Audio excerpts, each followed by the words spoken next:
Hi, welcome to the rest day at Riyadh. We've got a full day to work on the car and just have a bit of time for ourselves. So thank you for all of your comments and all of your support. It's been amazing, and a few of you have asked to have a bit of a more of an in-depth look around the car, so I'll show you some videos now.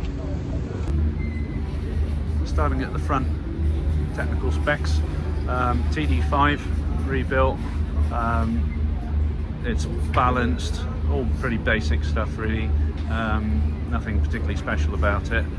Obviously all the AlliSport cooling, radiator and intercooler, CR turbos, variable vane turbo, got a sealed airbox in there, and that's just running the equivalent of a 300 TDI Defender air filter. The pickup on the wing, which is shrouded. We have a big washer tank which doesn't really get a lot of use in the desert.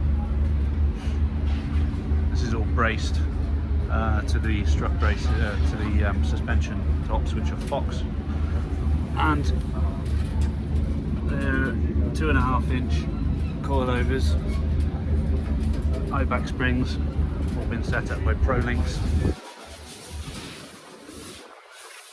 Lightweight AlliSport bumper, steering guard. We've got a Fox steering damper, which you can't really see in there. Jobs for the rest day, not a great deal really. We're changing all of the oils, all the transmission engine, and all of the oils are coming out nice and clean, so I don't think we've got any real issues. We are fitting some new tyres, so we've got some new BF Goodrich KDR 2 Plus, which are the desert racing tyres. The ones that we've been using are actually second hand, and they all came from ProDrive from when ProDrive changed the Hunter from T2 to T2 Plus or something, and they changed the tyre size, so I ended up buying all of the tyres.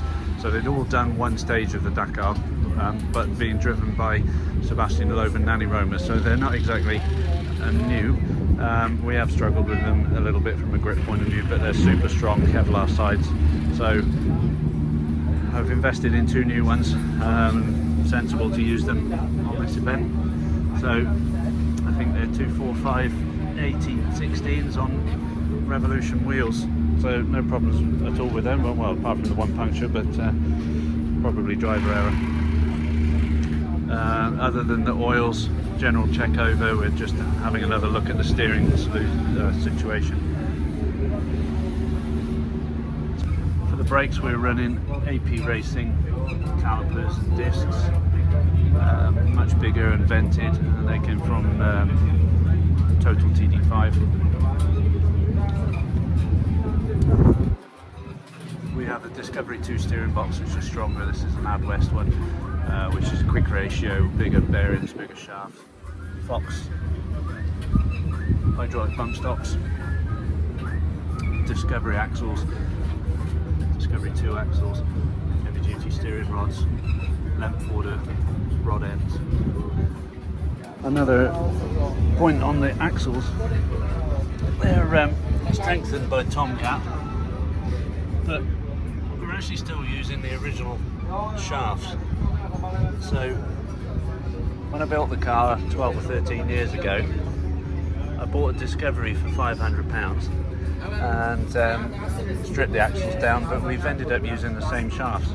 I've actually got a set of Ashcroft shafts and CVs back at the workshop, but we've never fitted them. We've brought them with us. So it's interesting, if anybody's thinking about using these axles, they're super strong, really. Fender pedal box with Discovery 2 servo.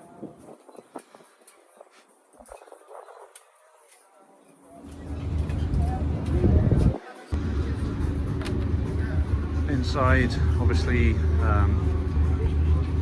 roll cage, Tomcat dashboard, electronic dash. For this event we're running a R380 gearbox, a standard gearbox. We normally run a Quaife sequential 6-speed, but it's not allowed for the classic event.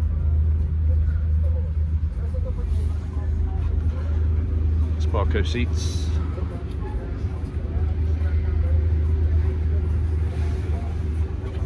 We have a vent in the roof, which is very welcome.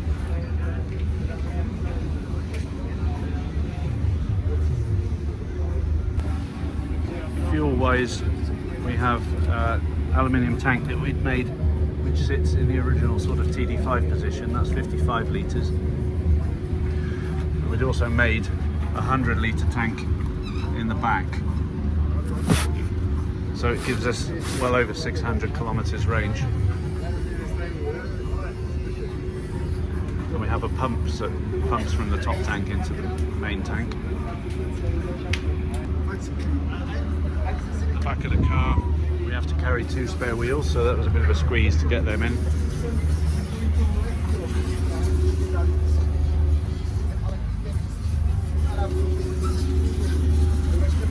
We have an ARB jack there, which works really well.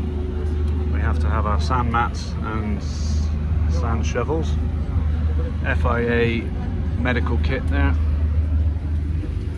On this side we have a compressor, via compressor from Matt Savage. We carry spare oil there, more storage. Inside the car from Gavin's point of view, so we have the normal trip meter down here. We have the Trippy, which is like an electronic road book.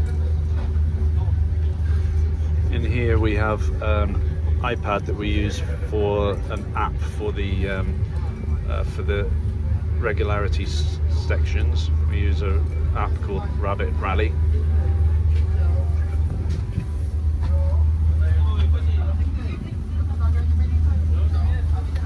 That's a cap heading reader, so basically an electronic compass, and it can be used as a trip meter and a speedometer, a very accurate speedometer. That's the readout for the Quaife gearbox when that's fitted. Digital dashboard,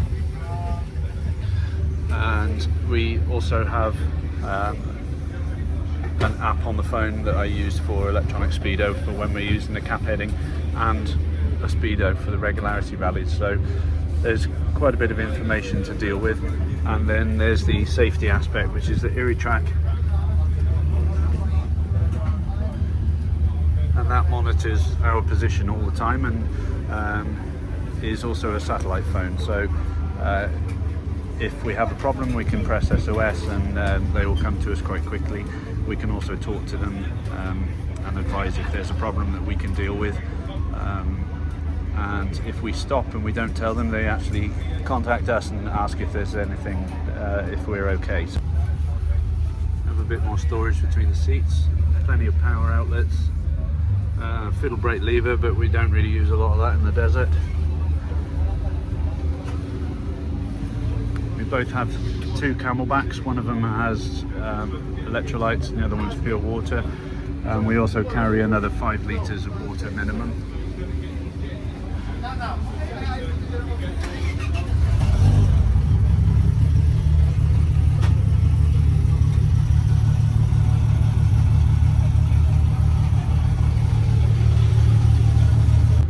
Underneath the chassis is basically original 1985-90, obviously modified for the Discovery 2 suspension arms. There's a 3-inch exhaust with minimal silencing, lots of guards. We have a gearbox cross member there which strengthens the chassis, viscous transfer box from a Range Rover Classic.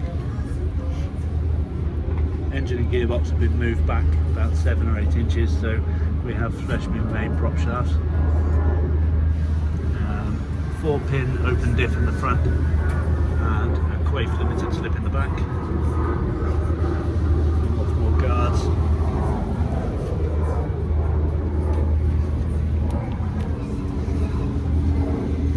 Lots of storage in the doors for water, food. I think that just about covers it. If you've got any more questions, then post a question and I'll see what I can do to answer it. and thank you again for all your comments and following. So I hope that gives you an idea of what happens in the car and what we're doing with the car and how the event works.